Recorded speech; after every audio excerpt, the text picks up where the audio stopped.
Browns need this one. It's not crucial for the rest of their season, but it certainly is crucial as far as the Browns having any opportunity at the AFC North.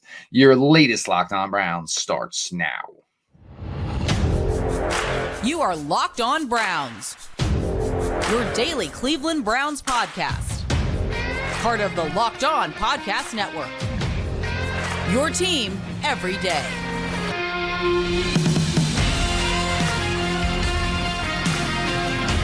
Welcome into a crossover Thursday edition of both Locked On Ravens and Locked On Browns. I'm Kevin Oestricher of Locked On Ravens. Here with me, Jeff Lloyd of Locked On Browns here on the Locked On Podcast Network, your team every day. Thank you so much, as always, for making both Locked On Ravens and Locked On Browns your first listen each and every day. We're free and available on all podcasting platforms. That includes over in video form on YouTube and anywhere you get your shows in audio form. And today's episode of both Locked On Ravens and Locked On Browns is brought to you by PrizePicks, the easiest and most exciting way to play daily fantasy sports. Go to prizepicks.com/LockedOnNFL and use code all lowercase LockedOnNFL for a first deposit match up to $100. Jeff, this is a huge game in the middle of the season. The Ravens sitting at 7-2 on top of the AFC North and tied for the top spot in the AFC. The Browns here at 5-3 have rattled off some impressive wins, some close ones at that too. This AFC North division is incredible. All four teams, if the playoffs started today, would make the postseason, which just, I think, tells you how deep this division actually is. But the last time these two teams matched up, we got kind of a late news drop right before the game started that Deshaun Watson would not be playing, and that it would be DTR, Dorian Thompson-Robinson, and the rest is history as the Ravens won that one 28-3. Ironically enough, you would have thought the biggest news would have been that David Njoku suffered severe burns to his face the Friday night before the game. Not that Deshaun Watson all of a sudden was just not going to be able to go.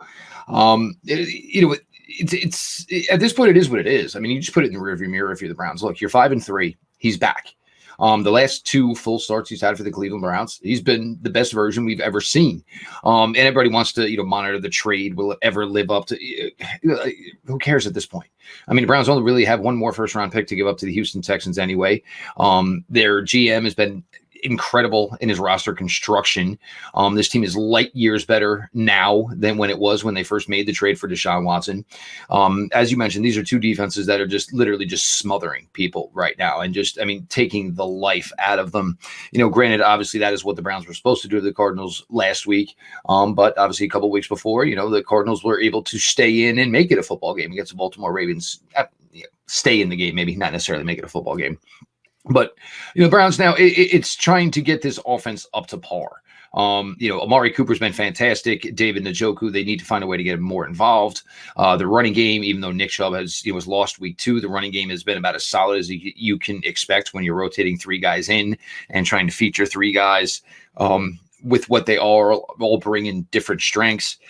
Jerome Ford is somebody who could be impressive for the Browns, but I think there's been some, I don't want to say mishaps as far as coaching him, but I think there's times where, somebody's saying, hey, you got to be patient here. You got to let the line set it up.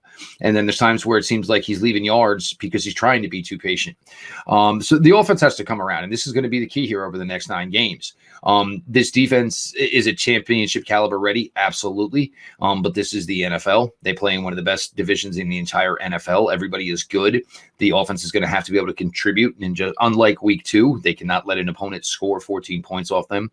Obviously, the first game against the Ravens, the interception, I think it was Stevens early that led to the big return. And then the Ravens scored in the first play of that drive.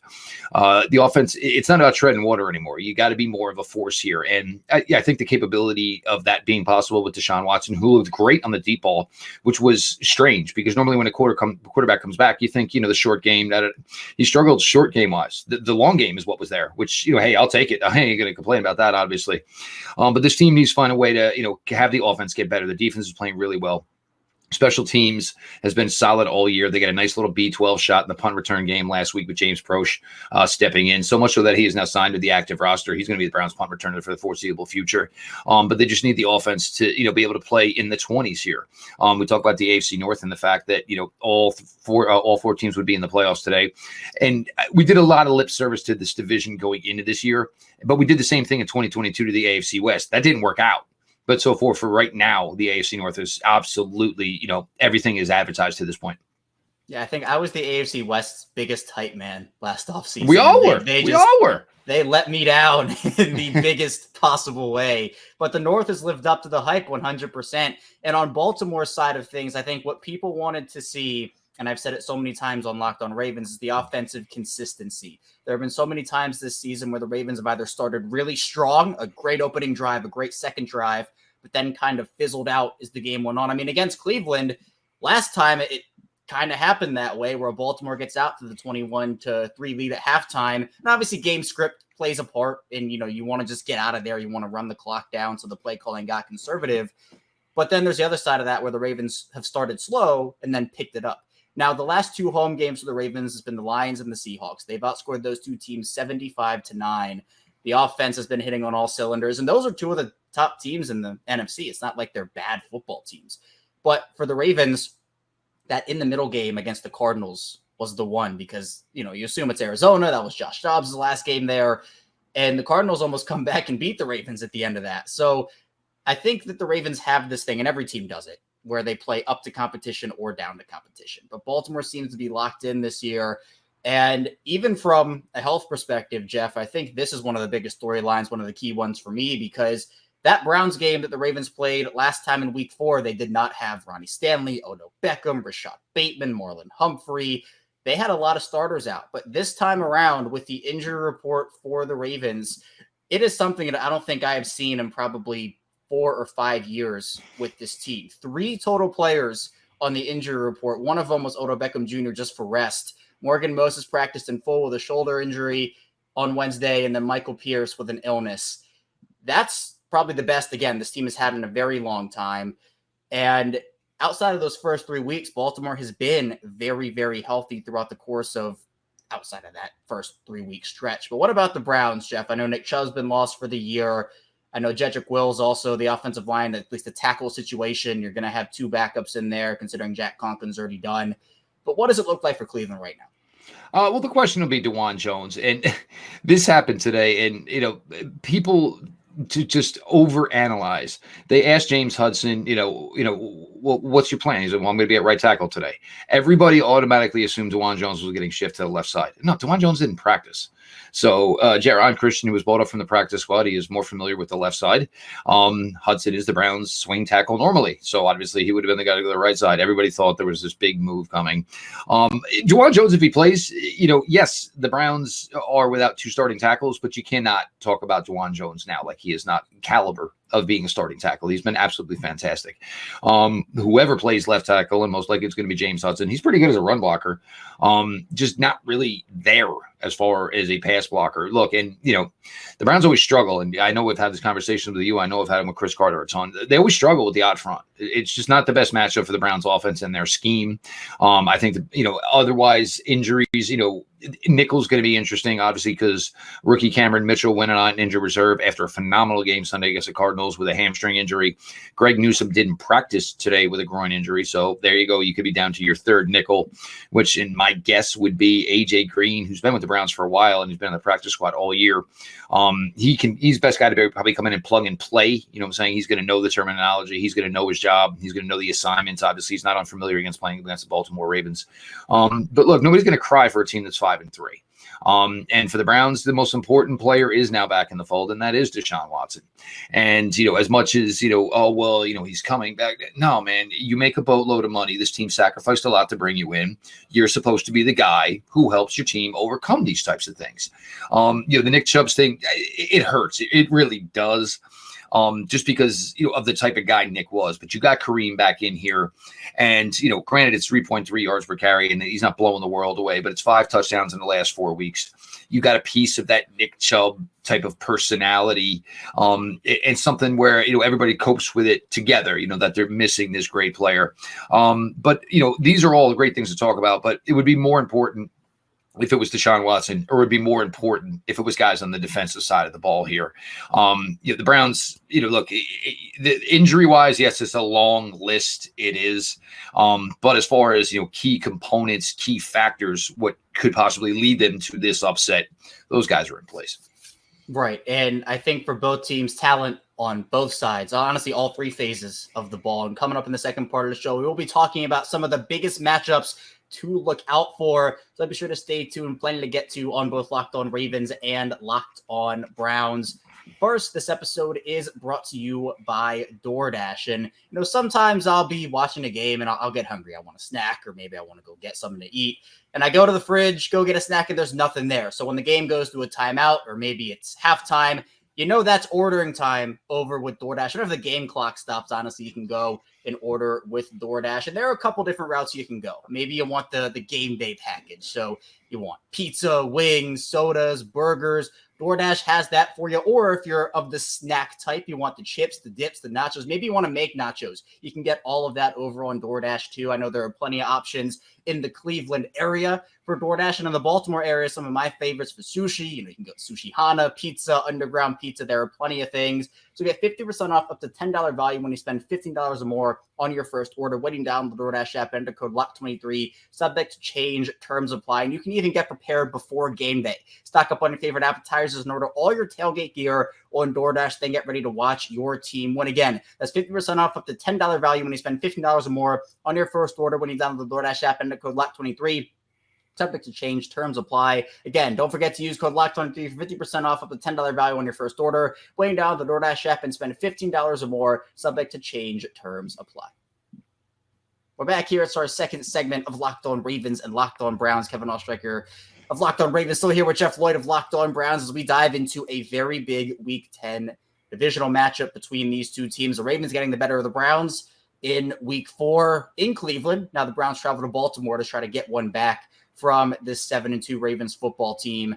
Now, Jeff, when you talk about matchups, you have to look at both these defenses right now and just the way they're playing. I think these are the top two defenses in the league, talent at all three levels. And when I look at Ravens versus Browns, at least Browns defense versus Ravens offense, I mean, every single time you talk Browns, you have to talk Myles Garrett first. He's that good of a player. He was dominant in the Ravens Week 4 win. The Browns ended up losing that game, but he had 3 quarterback hits, had a sack in that one as well. But it's not just him this year. They've brought in Dalvin Tomlinson and Darius Smith and Shelby Harris, and they've beefed up that defensive front that I know, Jeff, for years needed it in the worst way in Cleveland. Now, the Ravens offensive line has played really well this year. The one question mark, though, and this might surprise people who don't watch the team, is Ronnie Stanley. Stanley has not looked like his Ronnie Stanley self. And look, I think you can probably attribute some of that to the injury that happened, what seems like it was all those years ago against Pittsburgh when TJ Watt goes in the ankle. Multiple surgeries, multiple years to come back from that. But having some trouble dropping the anchor, got beat really badly last week by Boye Mafe on a Lamar Jackson strip sack. Also got bowled over by Leonard Williams. But John Simpson has played super physical at the left guard position. Tyler Linderbaum is having an all-pro season at center. Kevin Zeitler, former Brown, has been the steady veteran presence that he has been at so many different places now. And Morgan Moses / Patrick McCary have been both really solid this year. So for me, it all starts in the trenches for both teams. And I think that's one to watch, especially for a Ravens offense that, again, these past 2 home games has just run away with these games on offense. Yeah, I mean, it feels like Browns Ravens play like once every 3 weeks. I mean, and maybe it's just the years, Kevin, that you and I have been doing these shows together. But things that I like in this matchup is I like Jim Schwartz. I like Jim Schwartz, and what did we not do right last time? And, obviously there's going to be changes for the Baltimore Ravens, more personnel on the field for them that weren't involved in the first game. But, for a guy like Jim Schwartz, that's the absolute challenge. That is what fuels a guy like this. Last week was probably the best effort of the Browns defensive line to this point. You got it from everybody. You got it from Shelby Harris. You got it from Myles Garrett. You got it from Dalvin Tomlinson, Zadarius Smith, Agbanaya Okoronkwo. I've been screaming for defensive line depth for the Browns since I've been covering this team starting in 2017. It's all come to fruition now. And when you start to talk to other players on this team, or you hear other players on this defense talk from the linebacker position, the secondary position, Martin Emerson, well, what's so easy for you? Why does it look like it's so easy? All the defensive line. Because these guys are basically covering for 2.5 seconds. So either the ball's in the air within 2.5 seconds or the play's dead. And there's no joke to it. That's literally how well it's gone and how quick it's gone. I mean, Seattle was smart and used a quick passing game. That probably favors Lamar even more than it did Geno Smith with the long release that Geno Smith has. Lamar, obviously a lot more of a dart thrower, quicker thrower, where the ball gets out of his hand quicker. But, and the Browns, I think, understand what's at stake here. And they understand that most likely they do not win this game. They're going to be in last place. The odds that all 4 teams in this division are going to make the playoffs, as great as that conversation is right now, the odds are not there that this is going to trend that way, come once week 18 is done. Nobody believes it's going to work that way. There's going to be too much attrition when these guys start playing each other, and some people are going to slip in the rankings, obviously. And once they start playing everybody, nobody, they all can't stay consistent at the same records. Somebody's going to have to lose these games. And then there's, the Odell thing being brought back. I don't think the Browns are worried about Odell Beckham Jr., but I think it's just more of, he's there, which means you do have to think about him, but it's Bateman, it's obviously Andrews, it's Flowers. And once you equate the fact that Odell Beckham Jr., who may be a quite expensive wide receiver 3, he is still a guy as a wide receiver 3 that, certainly scares you. There is a threat to him, of course, from that instance. And then there's, obviously they run the ball well with Gus Edwards. And then all of a sudden, you finally, tell the rookie Keaton Mitchell, hey, let's see how we can get you involved. And now they bring in a running back that's even faster than Justice Hill, who's an issue, obviously, himself. The Ravens certainly have it going from that standpoint. You're definitely concerned there. But, look, I think the Browns defense is capable of making this a game. And I'll go back to what I said at the beginning is, I understand why it did not work out for the Browns in the first matchup. Obviously, you can't tell a rookie 5th round pick at basically 10:45 in the morning, this is your game today. It's just, it was a bad spot for everybody Browns wise involved. But this is why he's here. This is why he makes $230 million guaranteed. Everybody in that front office in Berea believes that Deshaun Watson is the guy that can lead you through these games. And as much as everybody, feels good about, his most recent game against the Cardinals, his best start before that of the Tennessee Titans, these are the games he's going to ultimately be judged upon is, how are you going to do in a clutch situation against a divisional opponent? Yeah. And in these divisional games, they just get really wonky sometimes. Obviously, there was more of a defined game. Part of that had to do with the fact that, yes, DTR got the start and a 5th-round rookie in his first NFL game going up against what this Ravens defense has done this season. It hasn't just been the Browns. It's been everybody. This defense has just steamrolled through. But for me, I think also, Jeff, when you're talking about the Ravens defense, I just think getting some pressure on Deshaun Watson will be key. And that is, defensive line, obviously. But if you can send some guys on free blitzes, the Ravens like to use Kyle Hamilton on some safety blitzes. Arthur Millette, their slot corner, they send him as well. Mike McDonald schemes up all these pressures, stunts, twists, whatever you want to say. He's not the aggressive Don Martindale, well, we're going to live by the blitz and die by the blitz. I know we saw that for many years here in Baltimore, but McDonald is still an aggressive coordinator in different ways. You mentioned Brandon Stevens earlier. He did have the interception against Cleveland, but Marlon Humphrey now back. He's doing Marlon Humphrey things. I'm sure that Amari Cooper versus Marlon Humphrey matchup is going to be big this time. I also think that in the safety department, we'll see if Marcus Williams comes back. Maybe what I would expect is them to hold him out this week because the Ravens have a Thursday night matchup with the Bengals just a couple days after this one. So maybe they want to have Marcus Williams fully back and don't want to have him play 2 games in 5 days. But Geno Stone has stepped in and is the interceptions leader right now with 6. He's been incredible. Justin Madubuike in the middle of that Ravens defensive line, 7.5 sacks. He's on pace for the most interior defensive line sacks that the Ravens player has had since 2006 with Trevor Pryce. So they have so many playmakers on the defensive side of the ball, but part of it too is going to be on the ground because Cleveland had a weird game running the ball, Jeff, in week 4. Now, Elijah Moore had that negative 20-yard carry where he should have just gone down after the 6-yard loss, but decided to try to make something out of nothing, and it was nothing out of nothing. Pierre Strong then had the 40-yard run right at the end of the game, so it was really hard to kind of tell, but for the most part, Jerome Ford had the most carries and averaged 2.9. He got Kareem Hunt. I think he was just signed at that point. He didn't have a strong game, but at this point, if you can make that Browns offense one-dimensional, I always say it, any offense, if you can make them one-dimensional and take that aspect out, Cleveland's running game can be a threat. I'm a big Jerome Ford guy. I think he's great. He was my draft crush last year, and I wanted the Ravens to get him. Cleveland swooped him from me. But I think that for Baltimore, if you can eliminate Cleveland's ground game or at least not make it an issue, not get gashed that way, you can be more free-flowing in your play calling because you're not as worried about the play action because it doesn't work anyway then. Oh, there's no doubt. And, I think the Browns are going to have to make a commitment to, and look, even if it's not working, you still got to use it. You know what I'm saying? Look, 2nd and 8 is better than 2nd and 13. So just, be committed. And this has always been an issue. And Nick Chubb didn't always have his greatest games against the Baltimore Ravens. And sometimes there were some miraculous runs. That was an amazing run. Yeah, that's great. He still only lost 1 yard because, he had to dodge 3 people in the backfield and still running for his life. But you got to be committed to it because, so much comes off of it. The boot game, a lot of it is play action. The screen game is going to lose a lot of luster if there's no threat of running the ball. So that is going to be key. And look, Pierre Strong didn't practice today. I think that's just a guy that has a different skill set that, Kareem Hunt and Jerome Ford don't have. Not many running backs in the NFL run 4.3, but didn't practice today. So then it probably puts the on Ford on Kareem Hunt. And, Kareem, it's just more of a slower bang it out type. You're not going to bang out a lot of runs against this Baltimore Ravens defense and Roquan Smith. It's just not the way it works. But again, look, he's here for a reason, Deshaun Watson. And there may be a little bit of unknown, obviously, because, I think you scheme for Amari Cooper, you scheme for David Njoku. Can you maybe get the rookie Cedric Tillman involved? Can you finally get this Elijah Moore game that we all think is coming, where maybe it's a 6 for 100? Because he's just got all that ability. It just seems wherever this guy goes, the Jets and now even the Browns, guy gets open all the time, just never seems to get the ball thrown his way. But it's going to take a lot of effort on the Browns on the offensive side of the ball here. And it's, look, last week was great, and it's great that you beat the Arizona Cardinals 27-0, but you basically went from playing, Division I AA to, basically your top conference rival here this week. This offense has to come and has to be ready to play. And coming up in the final part of the show, we'll be talking about how the Ravens and the Browns can both win this game.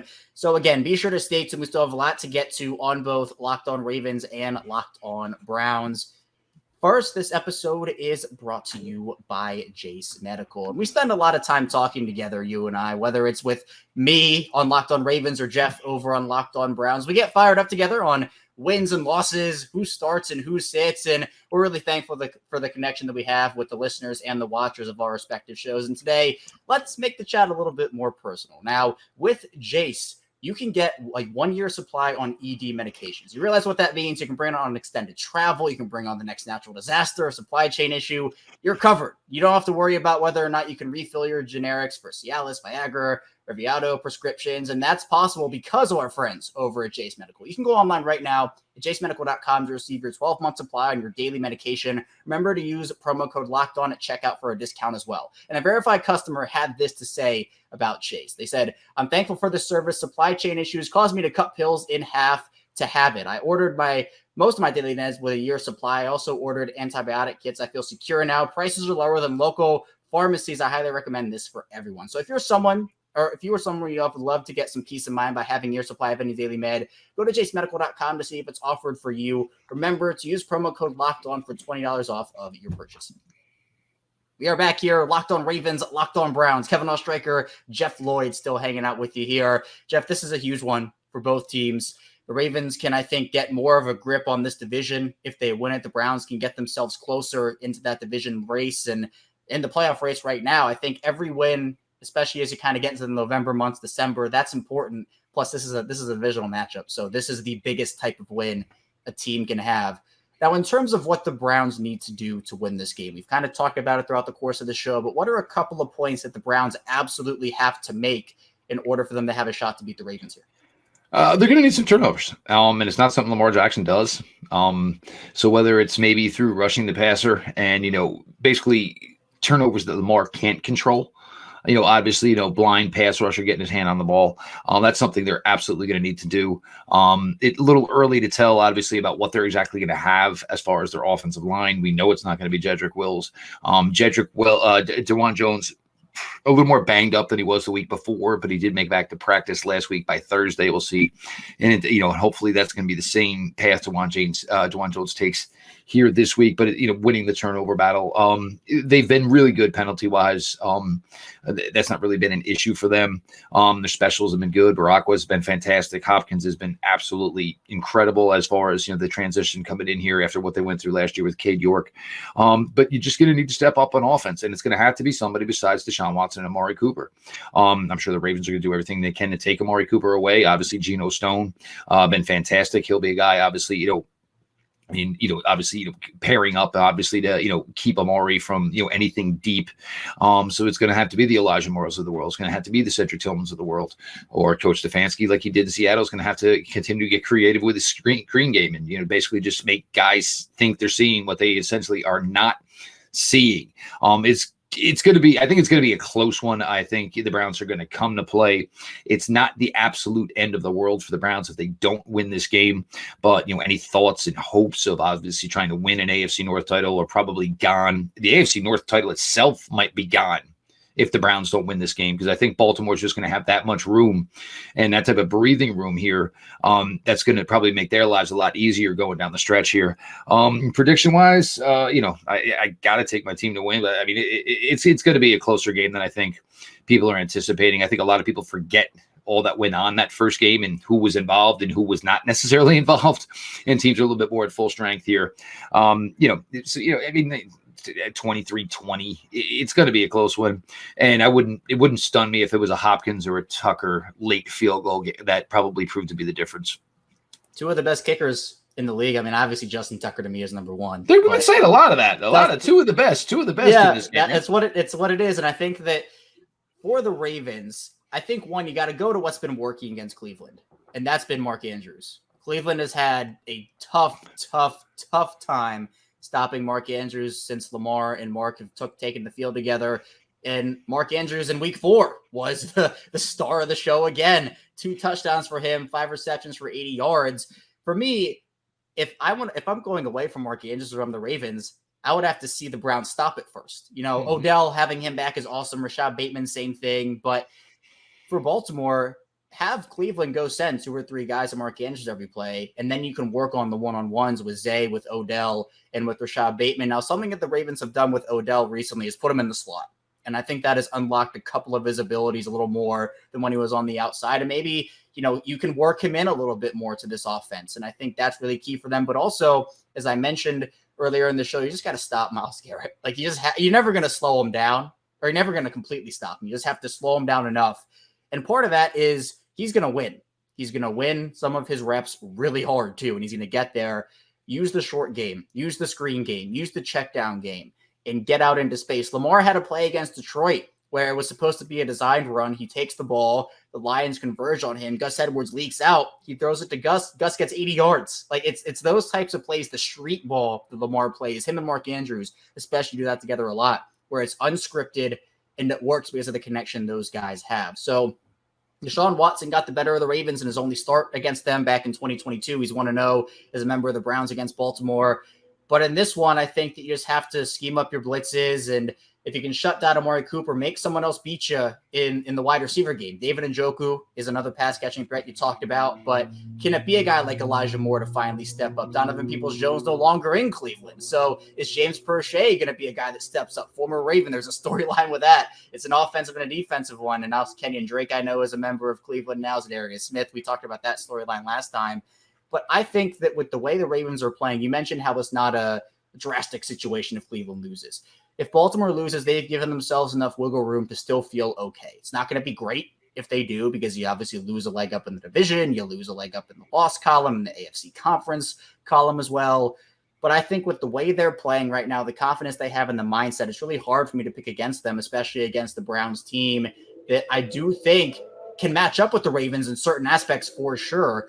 But I just think that the Ravens have so much firepower on defense, like the Browns. But then I look to the offensive side of the ball, and I want to see them go out there against this Ravens defense and do it first. So I'm going to pick the Ravens. I think it will be close too. It's not going to be an easy win for either team, regardless of who wins it. I'm going to say Baltimore wins this one 24-22. A really close game where I think that there will be enough scoring to go around, but the defensive play is going to be really high too, in my opinion. Oh, there's no question about it. And the Browns are going to come in here, obviously looking to give their best effort here against a team that's, given them some nightmares over the years.